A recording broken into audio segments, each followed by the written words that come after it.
Los niños corrieron en cuanto escucharon las primeras detonaciones. En el grupo guía, David y Harold murieron casi al instante por balas que los impactaron por la espalda. Alejandro, Paola, Gustavo Adolfo y Cristian cayeron al pasto con varias heridas. Mientras tanto, en el segundo grupo de caminantes, Andrea tomó en brazos a Marcela, su hermanita menor. La misma bala atravesó el cuerpo de las dos. La niña de 6 años murió en el acto y Andrea, con un pulmón perforado, rodó por la montaña hasta el fondo de un canalón. El concejal Ernesto Higuita corrió hasta el lugar donde estaban los niños heridos, pero solo podía acompañarlos y consolarlos, porque, aunque gritaban, «¡Somos niños!», para que no dispararan, las balas zumbaban encima de su cabeza. Cuando paró el ataque, el concejal se alzó al hombro a Gustavo Adolfo y lo bajó hasta la carretera para que lo llevaran en el carro hasta el hospital de Pueblo Rico. A los niños hay que dejarlos vivir y crecer. Es una de las frases que hace parte de una de mis obras de teatro. Y quise iniciar este episodio con ella, porque a medida que iba leyendo el libro de nuestro autor, invitado a este nuevo episodio, siempre la tuve en mente. Y estoy seguro que al finalizar este programa la van a interiorizar mejor. Las guerras, tantos vestigios que nos dejan, tanto dolor.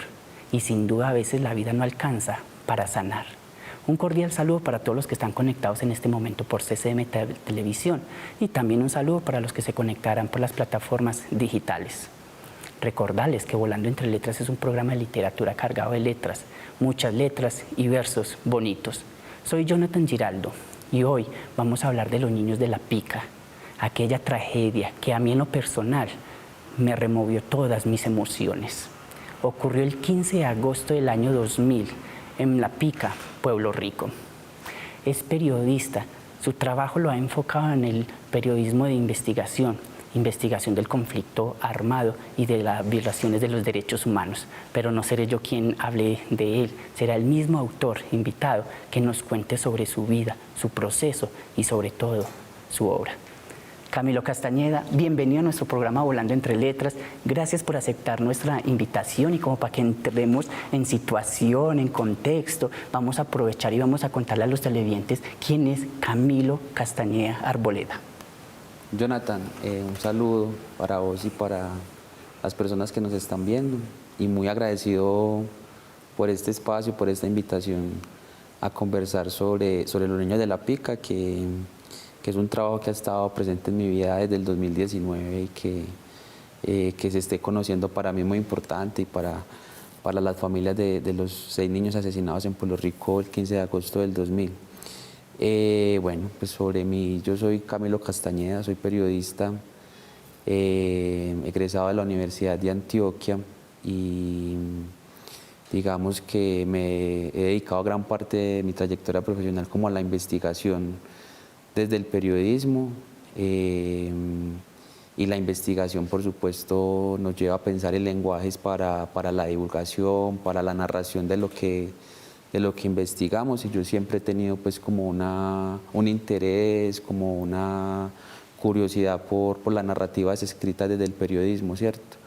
Entonces, a partir de eso he publicado libros, mi primer libro que se llama Nuestro Otro Infierno, Violencia y Guerra en Manrique, que lo publiqué en 2016, y el segundo libro que publiqué en 2024, que es Los Niños de La Pica, ¿cierto? Y bueno, pues he trabajado como periodista mucho tiempo en la Universidad de Antioquia, 8 años en la Universidad de Antioquia en un proyecto que se llama Hacemos Memoria. En esos 8 años pues hice otras cosas, publiqué con otros medios de comunicación y ahorita hago parte de un equipo de comunicaciones de una entidad estatal que trabaja estos mismos temas sobre víctimas y violencia del conflicto armado, que es la Jurisdicción Especial para la Paz. Lo que conocemos como la JEP. Sí, lo que conocemos como la JEP. Qué bueno. Camilo, vamos a devolvernos un poquito más, vamos a ir más al pasado y cuéntenos cómo fue tu infancia. Mi infancia fue... Yo tengo un recuerdo pues como muy colorido de la infancia. Mi infancia fue en un barrio popular de Medellín, que es en el barrio Manrique, en un sector que se llama Santa Inés, y es un sector popular de la ciudad, ¿cierto? En el noroccidente de la ciudad. Es una infancia pues digamos que marcada por el cuidado de mis abuelos. Mientras mi papá y mi mamá trabajaban, yo estaba al cuidado de mis abuelos. Entonces una infancia que transcurrió como en esa casa de los abuelos, donde confluía pues como todo el grupo familiar, los otros primos, mi hermana. Y entonces como que ese lugar, la casa de los abuelos, de hecho he escrito más como un cuento, varias cosas sobre ese lugar de la casa de mis abuelos. Y luego como una infancia en la cuadra, ¿cierto? En la calle, con muchos amigos, con muchos juegos de esa época, ¿cierto? Una infancia también muy marcada por el juego, pues sobre todo por jugar fútbol. Me gusta mucho el fútbol, entonces una infancia corriendo detrás de un balón en la cuadra o en la cancha. Una infancia pues también como, o sea, recordando aquí como los lugares de la escuela, ¿cierto? Una de las 3 escuelas que estudié ahí en el barrio. Yo recuerdo una infancia como muy rodeada de muchos amiguitos, ¿cierto? Como mucha vida vecinal, de la comitiva en la calle, los papás nos ponían cuidado mientras los niños hacíamos la comitiva, que era juntarse para hacer un almuerzo y con arroz y papa. No sé si eso pues también hizo parte de tu experiencia o era algo común acá en los municipios del Oriente. Una infancia donde sí, como muy de la calle, como muy del juego, cierto, como ese contexto. En los años 2000 hubo una Sí. guerra que impactó mucho, especialmente a las comunas de Medellín. ¿Viviste ese proceso Sí. o afortunadamente no estuviste ahí? Sí, a ver, yo nací en 1992, que eso es importante, ¿cierto? Y nacer en el 92, yo pienso como habían unas sentencias muy grandes en ese momento en Medellín, sobre Medellín, y pienso como qué responsabilidad querer ser papá en el 92, ¿cierto? Como que embarazarse en el 91 y traer hijos a un contexto tan hostil, ¿cierto? Porque para ese año Medellín era la ciudad más violenta del mundo. 90, 91, 92 era una ciudad muy violenta, ¿cierto? Entonces como que pensaba, "Buah, es un acto de irresponsabilidad querer ser papá o mamá en ese momento", pues no sé. Entonces, pues esa primera parte de la infancia, entonces como que yo ahí tengo como bloques de la infancia, ¿cierto? Obviamente cuando me preguntaste ahorita pensé como en lo más colorido, en lo más idílico, pero la primera parte de la infancia, más o menos hasta los 5 o 6 años ahí en el barrio, sí recuerdo pues como unas situaciones de violencia fuerte, que claro, ya uno crece y entiende que es una violencia que es consecuencia de la reorganización del crimen organizado tras el asesinato de Pablo Escobar en el 93. Que Berna estaba queriendo Exacto, apoderarse del entonces, espacio. ahí empieza a aparecer ese personaje de Berna, ¿cierto? Y es ese momento de reorganización y actores armados que están ubicados en los barrios y un poco, digamos, sin patrón, sin esa cohesión y que daba Pablo Escobar y el cartel de Medellín, cohesión y pues materialidad, ¿cierto? Pues porque, digamos, ahí habían ciertos negocios asegurados. Entonces ahí recuerdo una primera infancia conflictiva, con violencia muy cercana, que afectó a vecinos, amigos. Yo soy muy hincha del Medellín por mi papá y mi abuelo, y yo voy desde niño al estadio, ¿cierto? Íbamos mi papá, mi abuelo y el mejor amigo de mi papá, y el mejor amigo de mi papá fue asesinado en el 96, entonces sí hay una presencia de la violencia muy rápida, y fue asesinado en el barrio, entonces sí hay una presencia de la violencia desde muy pequeño, ¿cierto? Pero luego, ahora que hablas de Berna, más o menos más o menos 2001, 2002, hasta 2007, hasta el 2008, que es mi bachillerato, ¿cierto? Se vivió un momento de dominio de un solo actor, entonces era un momento de mucha tranquilidad porque había un solo actor dominando en los barrios en los que yo vivía, en los que yo estudiaba. Sin embargo, también aparecieron diferentes operaciones militares para poder minimizar todo ese proceso criminal. Y está todo ese contexto, ¿cierto? Hay un montón de confrontaciones, de operaciones militares. Yo soy de la Comuna 3 y y a la parte alta de la Comuna 3 hubo operaciones militares similares a las de la Comuna 13 sin haber llegado a esa dimensión, ¿cierto? Estrella 6 son operaciones, por ejemplo, Estrella 6, que es una operación del año 2003 en barrios altos que se llaman La Cruz y La Honda. Hay una guerra que no se vive tanto en mi sector, pero es la guerra entre el bloque Cacique Nutibara y el bloque Metro, y es una guerra, el bloque Metro tenía una alianza con la banda La Terraza, que era la banda del sector en el que yo vivía. Entonces, pero igual es muy paradójico porque, bueno, empieza también desmovilizaciones de grupos paramilitares y los barrios, el barrio en el que yo crecí, vive una especie de paz por la presencia de un solo actor, ¿cierto? Como te decía, entonces ahí es raro porque hay otras violencias, siempre hay otras violencias, pero es raro porque vivíamos, pues yo percibía que vivía en un contexto muy tranquilo, entonces, y eso lo demuestra un poco como mis rutinas de la cotidianidad, estar siempre en la calle, estar siempre en la cancha. Yo vivía más o menos a 20 cuadras del colegio, yo caminaba solo hasta el colegio, iba a hacer las tareas donde mis amigos en los barrios vecinos y no había pues como esa dificultad, ¿cierto? Ya cuando si uno piensa, se devuelve con los lentes de lo que ha investigado, de lo que ha estudiado, de lo que ha escuchado, uno dice, pero realmente era una situación muy, muy complicada y se explica en eso, en que en el barrio se instaló un solo poder armado y ese poder armado que nos dominaba, pues al ser uno y no haber confrontación nos permitía tener como esa falsa tranquilidad, ¿cierto? Sí, porque incluso se menciona que las personas cuando llegaban a San Javier veían una cosa diferente, Sí. todo tranquilo, pero cuando se adentraba más a las comunas, especialmente a la 13, que también fue bastante caótica, fue que se encontraban también con otra realidad más violenta. ¿Se puede decir que entonces no viviste en carne propia el conflicto armado? Entonces allá iba, porque cuando extraditan a Don Berna en el 2008, la ciudad vuelve a caer en una disputa. Yo en el 2008 ya soy un adolescente, 2009 ya empecé el primer semestre de la universidad, 16 años, en la Universidad de Antioquia. Y es una violencia, no es el conflicto armado nacional, porque es una violencia más relacionada con la criminalidad y los intereses por controlar negocios ilegales en Medellín. Okay. Algo más interno. Sí, y es algo que se concreta en una guerra que se conoció como la guerra entre dos facciones de la oficina de Envigado, la facción de alias Sebastián y la facción de alias Valenciano.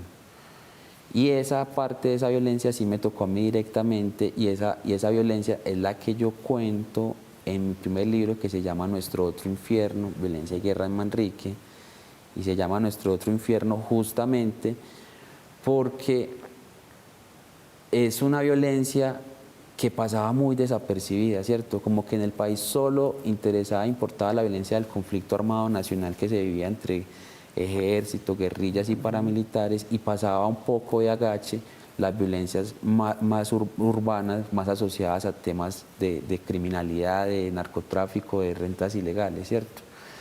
Entonces por eso yo le puse a ese libro ese título, ¿cierto? Yo sigo teniendo la percepción de que las víctimas que produjeron las guerras entre combos, no han tenido la suficiente visibilidad, ¿cierto? También siento que es porque no es un conflicto tan político como el otro, donde han habido narrativas pues que desde las víctimas pues, han asumido posiciones más políticas, ¿cierto? Y qué pena te interrumpo esta parte. Sí. ¿Y tú consideras que de pronto estos momentos de tensión, estas guerras, al no tener visibilidad, puede afectar o aportarle a una memoria del país, o porque las personas de pronto se asusten o lo vean de una manera diferente? Lo digo porque a veces dicen personas, bueno, si no tiene mucho ruido, pues pasa desapercibido, pero sé que a veces cuando las cosas pasan desapercibidas tampoco es grato. ¿Crees entonces eso, que si no tiene visibilidad, puede ser algo que aporte o no?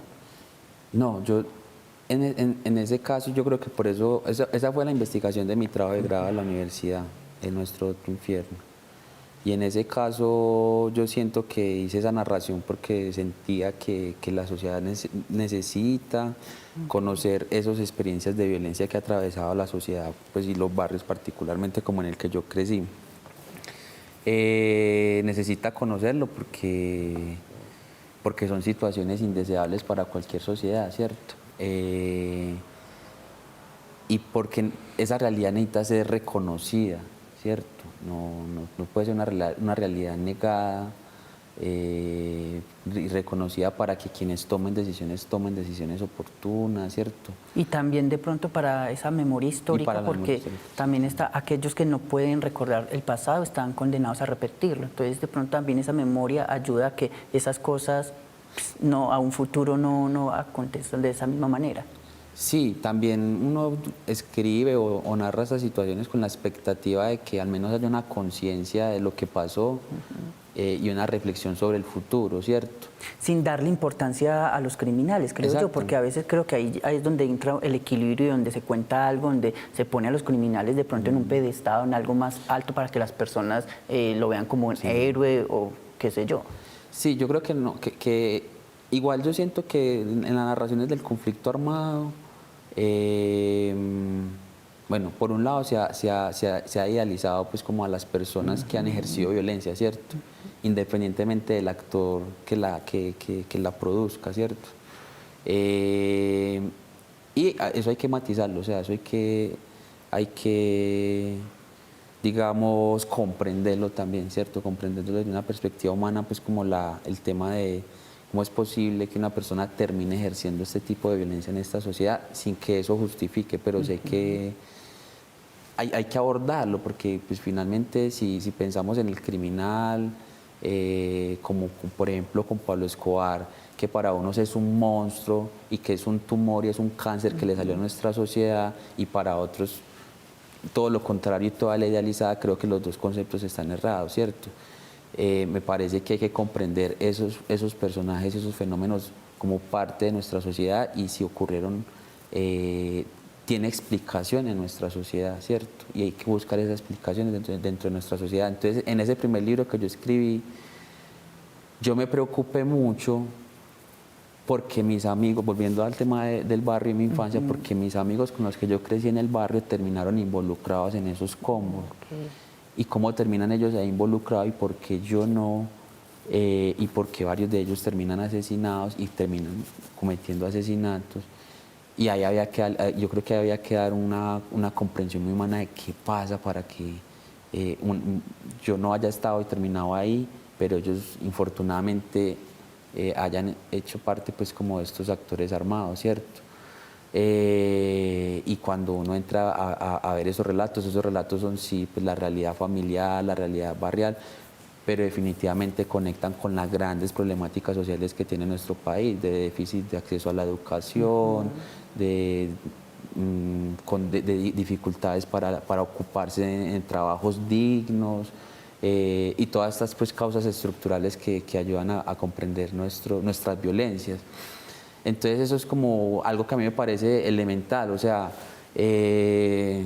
somos muy ligeros en señalar al criminal o a la persona que comete delitos de los barrios y decir hay que rechazarlo y hay que meterlo a la cárcel.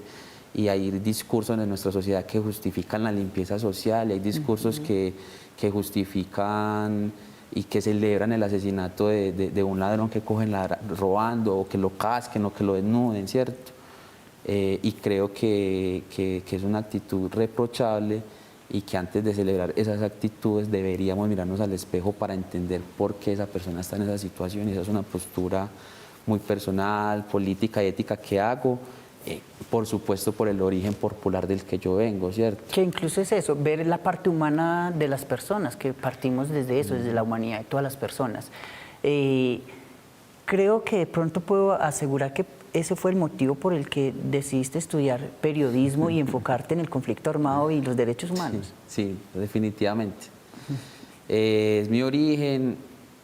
Yo creo que estudio periodismo mucho porque estuve muy expuesto a los medios de comunicación por mi abuela Miriam. Ella pues es mi abuela materna y que fue pues gran parte del tiempo mi cuidadora, y es una persona que mantenía muy informada a través de la radio, de la televisión y de los periódicos, en una época en la que nos informábamos de esa manera, ¿cierto? Yo estuve muy expuesto a eso, y además mi abuela es una gran narradora de historias, ¿cierto? Y claro, ¿no? Yo me pongo a pensar y es como, es mi abuela, es escucharla hablar, es acompañarla en su rutina informativa, la que a mí me hace sentir un interés por informar y por contar. Y ahí decido yo periodismo. Cuando yo entro a la universidad, los primeros 2 años de la universidad, está ocurriendo la guerra en el barrio. De hecho, yo ahí me desplazo, pues yo ahorita entiendo que es un desplazamiento un poco involuntario, no sé si forzado, pero sí muy involuntario. Y a mí me entró una gran inquietud los primeros semestres y es entender cuáles son las causas de la violencia en mi barrio, ¿cierto? Y esa inquietud me define el camino profesional y es como periodismo, narrativo y en temas asociados a la paz, a los conflictos, a los derechos humanos y a comprender esas violencias. Ahí está.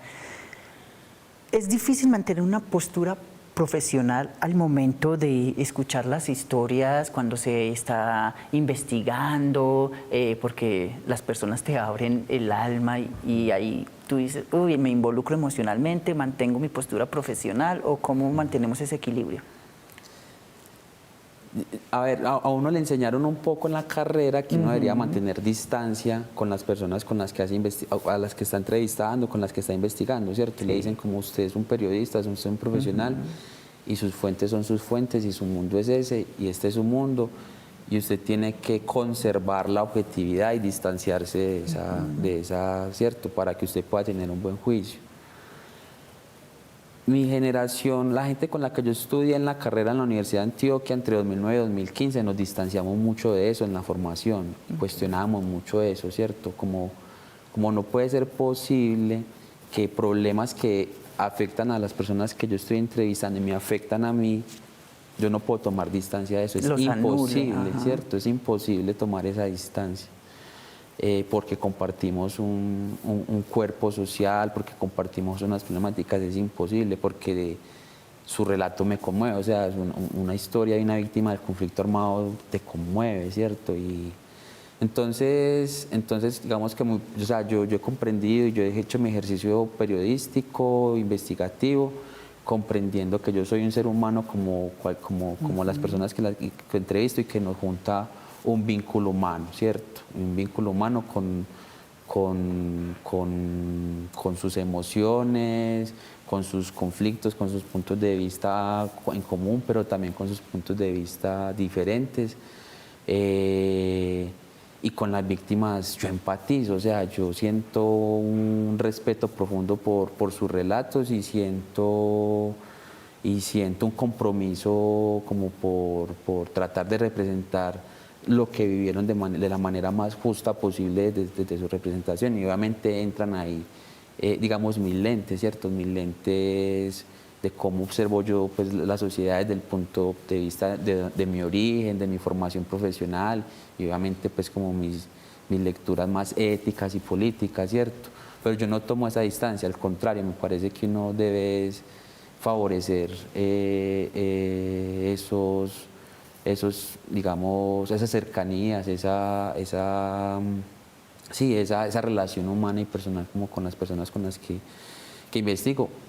Y por supuesto ser muy transparente ante quien va a leer de la forma en la que yo estoy haciendo el periodismo. Y ahí me parece que es la clave, como es transparentarse. Mire, yo soy y esta es mi forma de relacionarme y haber hecho esta investigación. Que incluso a veces esa relación sea de manera espontánea, a veces uno no la elige ni la escoge.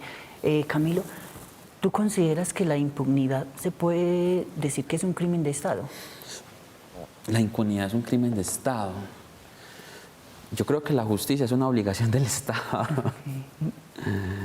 Y al Estado incumplir con su deber de hacer justicia, no sé si sea un crimen, que me parece que es algo muy jurídico, pero sí es un incumplimiento social y es un incumplimiento de las personas que han experimentado sufrimiento. Digamos que hay una defraudación en ese sentido, ¿cierto? La impunidad la veo más como en términos más sociales, ¿cierto? Y es qué juzgamos y qué no juzgamos, en qué profundizamos y en qué no, y por qué profundizamos en unos crímenes y no en otros. Entonces, en ese sentido, la impunidad ayuda a construir unos relatos, ¿cierto? Porque yo no puedo decir que Colombia sea un estado donde haya absoluta impunidad, ¿no? Aquí se han juzgado crímenes y criminales que han ocurrido pues en medio del conflicto armado y otros que no. Y a mí sí me inquieta mucho los que no se han juzgado, porque no se han juzgado, ¿cierto? Y porque hay impunidad más en unos lados que en otros. Y creo que eso tiene que ver también pues como con nuestra sociedad. Entonces lo veo muy así, es un incumplimiento del Estado y es un inadmisible en nuestra sociedad, ¿cierto? Independientemente de quién sea el actor responsable del crimen y que mantenga la impunidad. Eso pienso como sobre la impunidad. Qué bueno. Nosotros estamos aquí en Volando Entre Letras, este programa maravilloso que siempre trae escritores con temas bastante interesantes y libros que merecen ser leídos y que tienen una historia que no solamente parte de una narrativa de por sí, sino que trae algo impregnado del autor. Quiero que aprovechemos este momento para que vayan por un café, por agüita y para que preparen lápiz y papel, porque ustedes saben que esperan este momento. Por ahora vamos a un corte comercial y ya regresamos a Volando Entre Letras.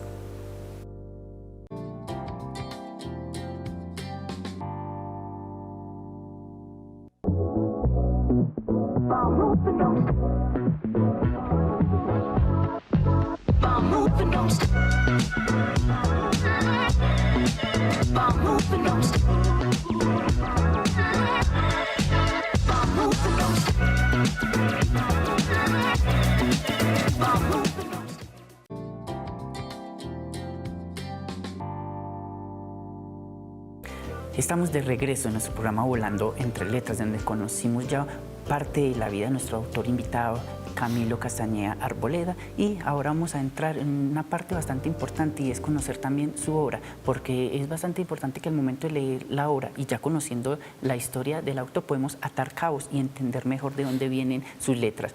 Pero yo sé que ustedes allá ya están muy juiciosos con su lápiz y papel, porque sabe que cuando regresamos de nuestro corte comercial vienen los retos, porque recuerden que el chico de los retos, ese soy yo. Y vamos con este primer reto. Aquí en nuestro programa Volando Entre Letras, los actores siempre me aceptan los retos sin ni siquiera conocerlos, pero la razón es porque son muy sencillos y no hay de qué preocuparnos. Y una vez se los voy a demostrar. Camilo, ¿me aceptas un reto? Sí.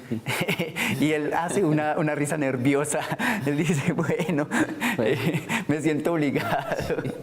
El reto es bastante sencillo. Teniendo en cuenta tu carrera profesional, vamos a ampliar un poquito el vocabulario y el concepto de tu carrera para los que están interesados allí, y te voy a dar unas palabras para que nos des el significado o lo que es quiere decir cada una de ellas. Y ustedes también allá en casa, si en algún momento dicen, yo también sé qué significa esto y de qué se trata, escriben ahí en el papelito y al finalizar le toman una foto y nos etiquetan como @CCM Televisión, @Volar Editorial y @Jonathan Giraldo para conocer sus procesos creativos aquí también. Entonces nos vamos con esta primera. Camilo, ¿qué es el periodismo narrativo? Listo. El periodismo narrativo es una corriente del periodismo, ¿cierto? Que se encarga de contar hechos a profundidad, ¿cierto? De hacer una investigación y contar hechos a profundidad y hacerlo de una manera tal que parezca una historia, que parezca un relato, que parezca un cuento.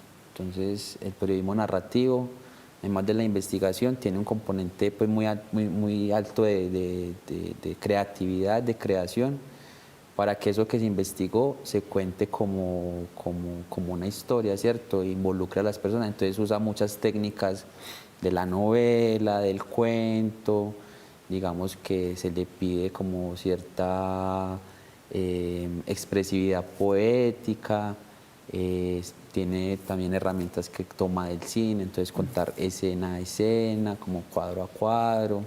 Eso es el periodismo narrativo. Qué bueno. Y ahora entonces vamos a que nos dé también la definición o lo que quiere decir el periodismo de crónica. Listo. El periodismo de crónica, digamos que ahí es una variante del periodismo narrativo, ¿cierto? Y como tal, la crónica hace parte es uno de los géneros del periodismo narrativo, ¿cierto? Uno vería ahí como dos grandes géneros en el periodismo narrativo, el reportaje y la crónica. A mí se me dificulta muchas veces como hacer la distinción entre el reportaje y la crónica, ¿cierto? Me parece que el reportaje es una historia muy completa contada y la crónica es como el fijarse en un momento y en una situación particular de ese relato, ¿cierto? La crónica suele tener como característica que es un relato donde el tiempo es importante, donde el desarrollo, o sea, de contar un acontecimiento de principio a fin, ¿cierto? Entonces, que es como un aspecto relevante dentro de la crónica, el manejo del tiempo, ¿cierto? Y en el que en ese tiempo, en ese acontecimiento, interactúan unos personajes con unas características y que hacen unas acciones y que todo es verídico, que todo ocurrió, que todo lo que está contado en una crónica puede ser verificado por otra persona, ¿cierto? Que tiene sus fuentes para que tiene esa sus fuentes, sus verificación. entrevistas, su método para conseguir la información. La crónica suele ser muy interesante cuando el periodista es testigo del acontecimiento, ¿cierto? Entonces hay una crónica, no sé, la crónica del viaje del hombre a la luna, se me olvida el nombre de esta periodista, pero es una mujer periodista que está ahí en la NASA y cuenta cómo fue ese día desde ese lugar, ¿cierto? Entonces el periodista en el lugar que es testigo de los hechos y pues va construyendo ese relato. Algo más vivido. Algo más vivido. Y el periodismo informativo. Ya, entonces en periodismo hablamos digamos, de dos grandes géneros, ¿cierto? Un periodismo narrativo, que es el que acabamos de hablar, y el otro género grande es el periodismo informativo. Y el periodismo informativo es el con el que está relacionado la gente más en su cotidianidad, ¿cierto? Entonces es el mundo de los noticieros de televisión. Yo creo que el periodismo informativo como tal, así como que a mí me parece que todavía se conserva así muy pulpito, es el de la radio, ¿cierto?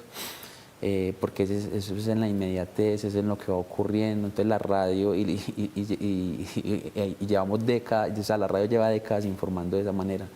Entonces el periodismo informativo lo que se dedica es a exponer las noticias de todos los días, ¿cierto? A dar esa información que necesitan las personas para formarse una opinión, para pensar el mundo en el que vive, para tomar decisiones. Eso es el periodismo informativo. Y así se culmina este primer reto, que como se dieron cuenta es sencillo, es fácil, y ustedes allá también si encuentran un significado, lo pueden escribir en el papelito, le toman una foto y nos etiquetan como @ccmtelevisión, @volar editorial y @Jonathan Giraldo para conocer sus procesos. Camilo, ahora sí cuéntanos, ¿por qué la decisión de escribir la tragedia de los niños de La Pica? Yo no sé, o sea, no sé si hay como un momento de decisión así muy claro. Hablando de géneros, yo entré a los niños de la PES como a esta historia por el periodismo informativo. Yo conocí esta historia y en un evento de la Comisión de la Verdad, donde habló Jorge Arboleda, que es uno de los protagonistas de este libro. Y yo dije, es importante saber qué ha pasado con la justicia al respecto de este caso. Entonces yo me embarqué en una investigación periodística chiquita, no una investigación, una reportería chiquita, para dar a conocer si había habido justicia o no en el caso de los niños de La Pica, y eso implicaba ir a Pueblo Rico, Antioquia, a la vereda La Pica donde ocurrieron estos acontecimientos, hacer unas entrevistas, buscar una información con la Fiscalía, con entidades judiciales, con la Procuraduría. Y yo hice ese artículo de género informativo. Dentro de ese género informativo hay uno que es el informe especial. Yo hice un informe especial para hacer memoria sobre si había habido justicia o no en el caso de los niños de La Pica. Pero cuando yo terminé de hacer ese artículo, yo me di cuenta que eso era, y eso es hablando del reto, el género informativo es más frío, es más directo, es la información dura, son los datos, son las conclusiones, ¿cierto? Es como... Y al terminar ese artículo yo me di cuenta que todo lo que hablamos también ahorita, hace un ratico, toda esa parte humana, todo ese encuentro con las familias de los niños, había quedado un poco por fuera. Entonces ahí yo generé un vínculo sobre todo con Jorge, y ahí sale la idea de escribir un texto más largo con toda, pues un poco exponiendo más las emocionalidades, la observación que yo hice pues de los viajes a Pueblo Rico, ampliar entrevistas y como meterle pues, como contar un panorama más completo de qué pasó ese día, el 15 de agosto del 2000, cuando asesinaron a los 6 niños. Camilo, qué bueno, a eso quería llegar. Yo sé que ustedes han iniciado nuestro programa con nosotros y se dieron cuenta que yo ya le había mencionado que la tragedia del 15 de agosto del año 2000 en La Pica, Pueblo Rico, pero a lo mejor nuestros televidentes todavía están diciendo, pero ¿qué pasó? ¿En qué consiste? ¿Cómo fue? Sin darle mucho spoiler, aunque bueno, si se hacen un proceso investigativo, ellos pueden encontrar mucha información, pero directamente en tu libro vamos a contarles a ellos de qué es la situación, qué nos vamos a encontrar en el libro de los niños en de La Pica. Sí, pues entonces el libro es una reconstrucción de lo que ocurrió ese 15 de agosto del año 2000, cuando en medio de un paseo de olla, un paseo escolar de una escuela rural hacia un río, pues ocurre una tragedia, que es que este paseo escolar en el que participaban 50 niños, 3 adultos, es emboscado por una tropa del ejército que estaba pues como acantonada en el camino, en el trayecto por el que debían cruzar los niños. Esa emboscada causa la muerte de 6 de los niños, de Paola, Alejandro, Marcela, Harold, David y se me olvida uno, y Alejandro, que son niños entre 6 y 11 años, dejan heridos a otros 4, entonces como ese acontecimiento, ¿cierto? Ahí está como el centro de la historia, es como hay un acontecimiento, una tragedia, la muerte de estos 6 niños, y un poco lo que busca el libro es contar en qué contexto ocurre esa masacre, y cuáles son las consecuencias posteriores de esa masacre para las 5 familias comprometidas, porque hay 2 niños pues, que son hermanos, Paola y Alejandro. Entonces, es eso, es un relato de memoria histórica, es un relato donde están pues, las voces de las familias, y es un relato que se pregunta por qué la impunidad en este caso, ¿cierto? Que yo creo que la impunidad no es un spoiler en Colombia, o sea, estas historias suelen estar en esas condiciones, y mi percepción es que sobre todo cuando son crímenes cometidos por integrantes del Estado, por la fuerza pública, es como una sensación que a uno le queda. Que incluso y eso es la historia. entre los mismos habitantes también se quedó esa sensación incómoda de que en vez de estar protegidos por la fuerza pública, antes sucedió esto, y para ellos pues obviamente fue una tragedia que yo solamente con la lectura la sentí. No me quiero imaginar cómo la sintieron ellos en su carne propia. Vamos a aprovechar entonces este momento, Camilo, para que nos comparta un fragmento de tu obra. Siempre aprovechamos Volando entre Letras porque nos gusta escuchar las letras en voz de su autor, de su creador. Y bueno, hoy no va a ser la excepción, así que ustedes van a estar muy atentos porque Camilo nos va a compartir un fragmento de su obra para que nos deleitemos y también para que nos dé esa necesidad y esa intriga de conocer toda la obra completa. Entonces voy a leer un fragmento sobre una de las niñas que fue asesinada. Para mí es importante porque es como la posibilidad de demostrar que pierde una sociedad cuando hay un crimen de esta naturaleza, ¿cierto? Y de por qué esto es importante que sea juzgado y sancionado, porque yo creo que la justicia se ayuda a eso, a que estas cosas no se repitan, ¿cierto? Entonces el capítulo se llama Cuando Marcela estaba viva. Voy a leer 2 párrafitos. Marcela no tenía que madrugar. A sus 6 años pasaba los días en la finca al cuidado de su mamá, porque en la ruralidad no existían ni existen guarderías o jardines infantiles como los de las ciudades. De modo que la vida escolar para los campesinos de Pueblo Rico empieza directamente en el primer grado de escuela. La niña, de hecho, esperaba ansiosamente a que llegara enero de 2001 para tener la responsabilidad que imponían sus padres a sus hermanos: estudiar y sacar buenas notas, no más. Aún pudiendo dormir hasta tarde, Marcela se despertaba antes del amanecer, como todos en casa. La primera en pararse de la cama era su mamá, Nora Marulanda, que a las 4:30 de la madrugada iba hasta el fogón de leña para preparar lo que en Antioquia se llaman tragos, café oscuro para el papá, Hernando Sánchez, y aguapanela con leche para los hijos, Claudia, Andrea, Alejandro, Carolina y Marcela. La niña entonces dormía bajo las mismas cobijas de los papás. Al sentir que Hernando se levantaba, y aunque él lo hiciera lentamente para no despertarla, ella se le trepaba en los hombros y él la cargaba hasta la cocina donde tomaban el café y la aguapanela caliente. Antes de que la luz del sol iluminara las montañas verdes de Pueblo Rico, Marcela caminaba detrás de Hernando por toda la finca. Iban juntos a las marraneras a alimentar a los cerdos y lo acompañaba a ordeñar la vaca. Después, cuando el papá se internaba en los cafetales, la niña se quedaba en casa haciendo lo que hacían las personas de su edad, jugar. Ahí está ese fragmento que nos comparte nuestro autor invitado a nuestro programa Volando Entre Letras. Es solamente un fragmento cortico que nos vamos a encontrar en una obra maravillosa. La súper recomiendo. Cuando leí cada letra la sentí mucho, así que yo sé que ustedes también van a, más que disfrutar la lectura, es poder conocer de esta historia, de esta tragedia que se vivió el 15 de agosto del año 2000. Camilo, vamos al segundo reto entonces. Las personas aquí, sé que todos acá dicen, bueno, Jonathan, vamos a vivir el primer reto, ahora vamos a vivir el segundo, porque como son sencillos, acá nadie se preocupa, acá miedo no tenemos para los retos. El segundo también es bastante sencillo. ¿Y en qué consiste? Yo tengo aquí lo que es mi cajita mágica. En la cajita mágica tengo unas palabras, vas a seleccionar 3 palabras y simplemente le vas a dar un orden. ¿Sí? Y al final hablamos la razón del por qué le diste ese orden. Entonces vamos a abrir aquí la cajita mágica, vamos a sacudir aquí y vamos con la primera palabra que nos vamos a encontrar. La primera es, ¿nos la puede mostrar a la cámara, por favor?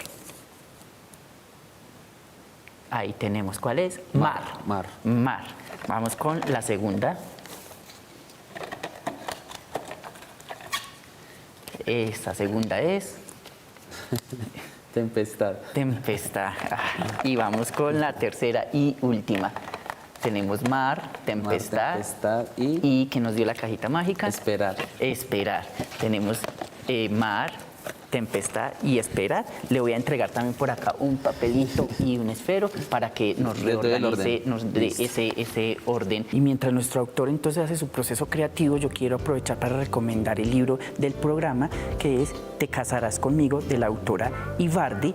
Y Jorge, un abogado de renombre, culto y obsesivo con la pulcritud, luego de que un acontecimiento le diera un giro de 180 grados a su cuadriculada vida, decide conocer a fondo a Isabel, una docente, madre soltera de personalidad arrolladora que pondrá de nuevo su vida en jaque. Y aunque los dos tienen cierta historia en común, se lograrán soportar el uno al otro. Un libro que pueden adquirir ingresando a www.volareditorial.com y en Busca Libre también.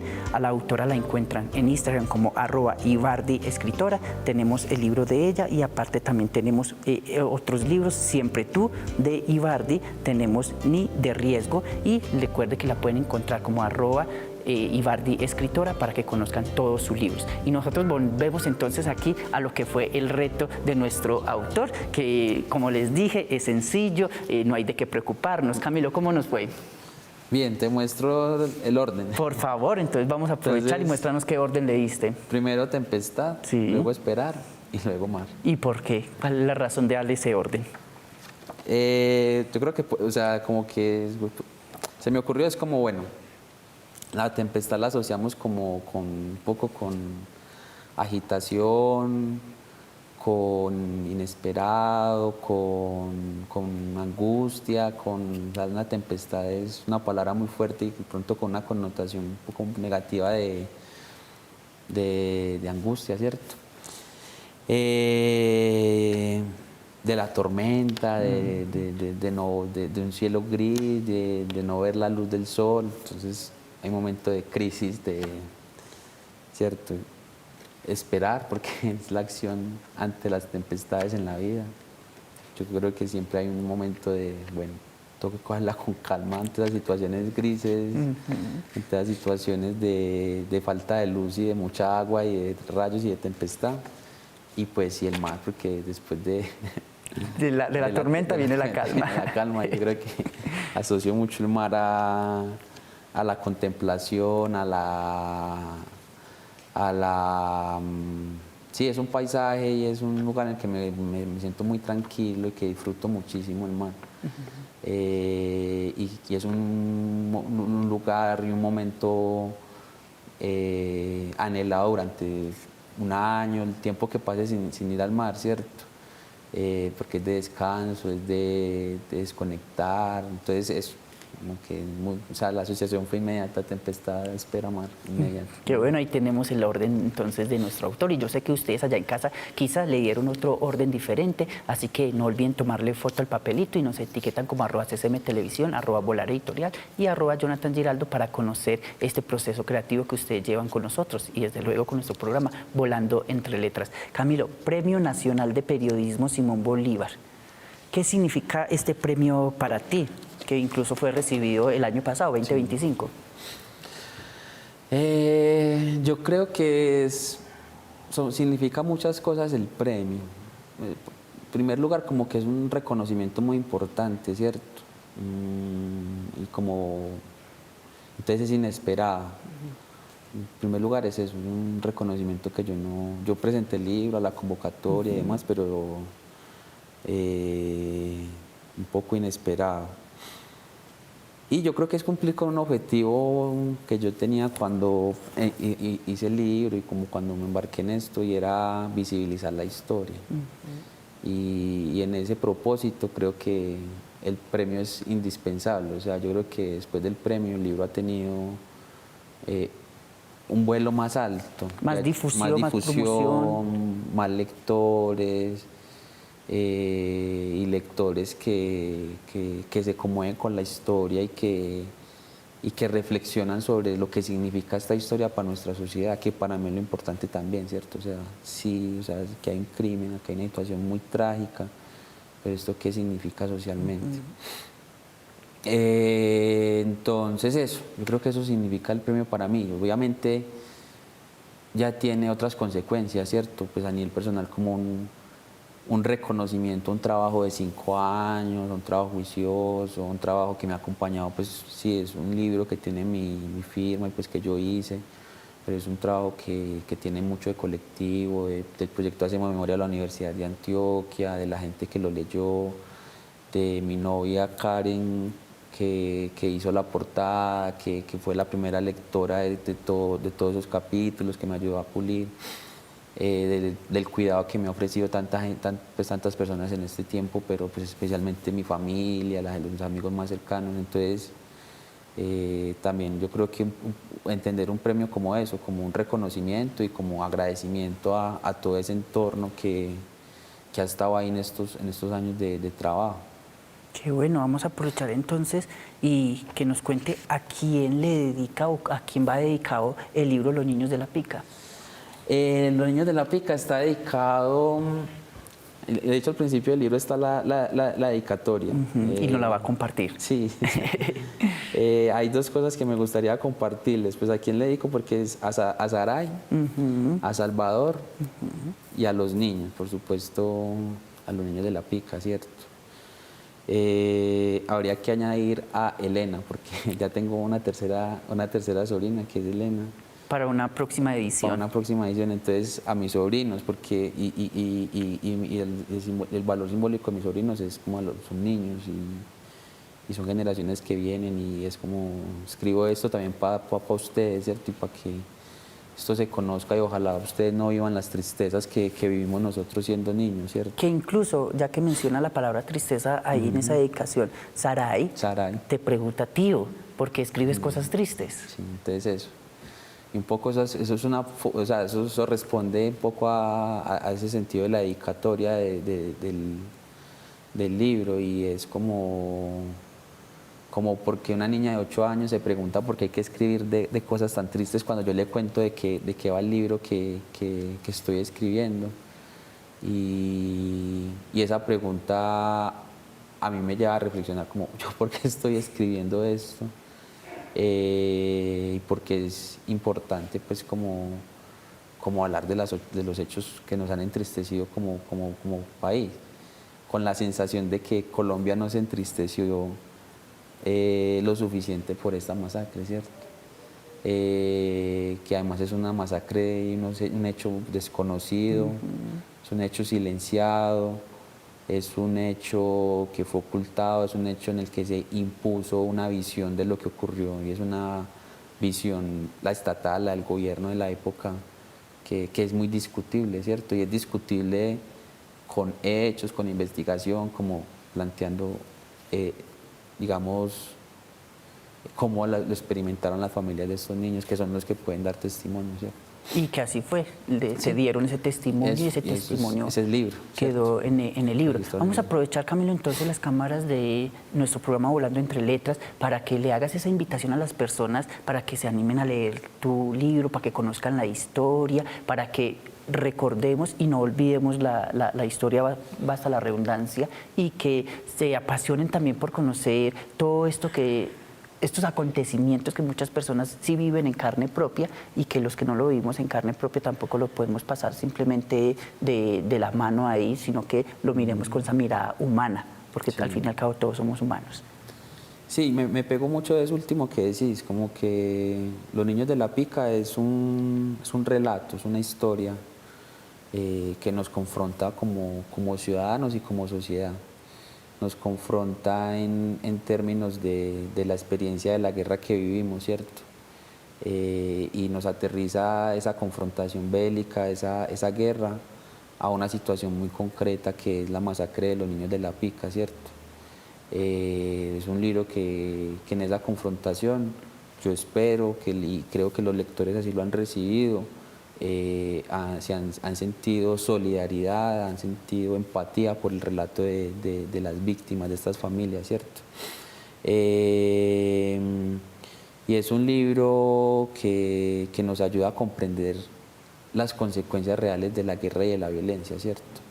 Que ojalá, yo espero como que la gente, me ha parecido muy agradable cuando la gente la ha leído y me dice como, este libro me revuelca y me hace pensar en actitudes que he tenido en el desarrollo de la vida alrededor de incitar a la violencia, de incitar a la guerra, de pedir pues como guerra para erradicar problemas, ¿cierto? Y más pues, como que es la experiencia que ha vivido el país con el conflicto armado, ¿cierto? Como que pensamos que todo se resolvía con más fuerza militar, con ejércitos más preparados, ¿cierto? Es eso, es un libro para humanizar eso, es un libro para comprender las consecuencias del conflicto armado y para dar a conocer una cosa que nuestra sociedad tiene que reconocer, ¿cierto? Y es una victimización por parte del Estado, de unos niños campesinos que sufrieron sin hacer parte de la confrontación, unos niños que debieron ser protegidos y que estaban muy pequeños. Como lo dije al inicio, a los niños hay que dejarlos vivir y crecer. ¿Alguna red social donde los televidentes digan, yo quiero seguir más tu proceso, próximos libros, otro libro que también lo había mencionado, donde te pueden encontrar? Incluso si alguien dice, yo quiero el libro, también dónde se pueden acercar para adquirirlo. Listo, el libro fue publicado por una editorial de Medellín que se llama Editorial Sílaba y en Instagram busquen Editorial Sílaba y ahí encuentran mi libro y otros libros, ¿cierto? También ellos han publicado más libros de periodismo, de novela y eso para acercarse pues como al libro. Yo pues tengo mi Instagram personal, pues es mi Instagram personal, Camilo Castaneda A. Y ahí voy montando cositas de lo que va pasando pues como con los niños de la Pica sobre todo, ¿cierto? Y para conseguirlo, yo creo que eso, en Editorial Sílaba, en la página web de Sílaba. Yo sé que el libro en este momento tiene buena distribución en librerías independientes en el departamento y en el país.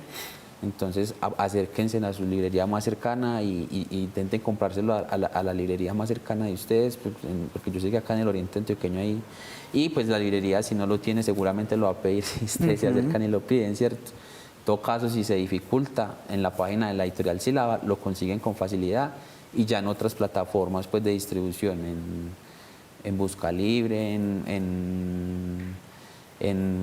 y en librerías pues, independientes en sus páginas en general está. Y en formato digital también. Y en formato digital está en ebook, está disponible en ebook. O sea, solamente es buscarlo. Es buscar. Si Incluso no en Google, Los Niños de la Pica, y lo encuentras yo creo que fácil.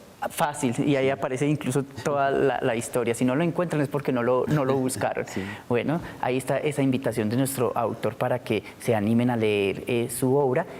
A veces nuestras conversaciones son tan amenas en nuestro programa que el tiempo se nos va muy rápido, pero vamos a aprovechar, Camilo, para que hagamos otra invitación a las personas para que no se pierdan el programa Volando entre Letras, para que lo compartan, repliquen, que son espacios que hacemos para que se inspiren con las historias de nuestros autores.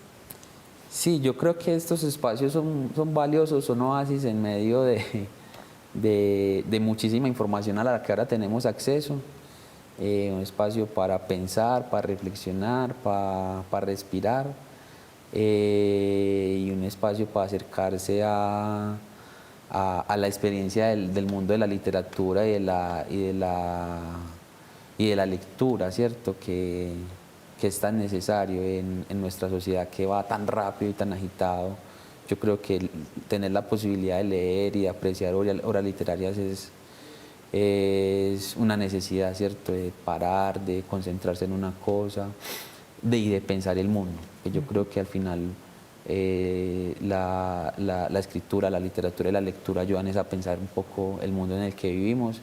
Entonces, un espacio como este es una posibilidad para acercarse a ese mundo y para explorarlo y para acercarse a personas como uno que escriben y que ustedes muy amablemente nos invitan acá a exponer algunas cosas de nuestras vidas y de cómo fue posible llegar a nuestras obras.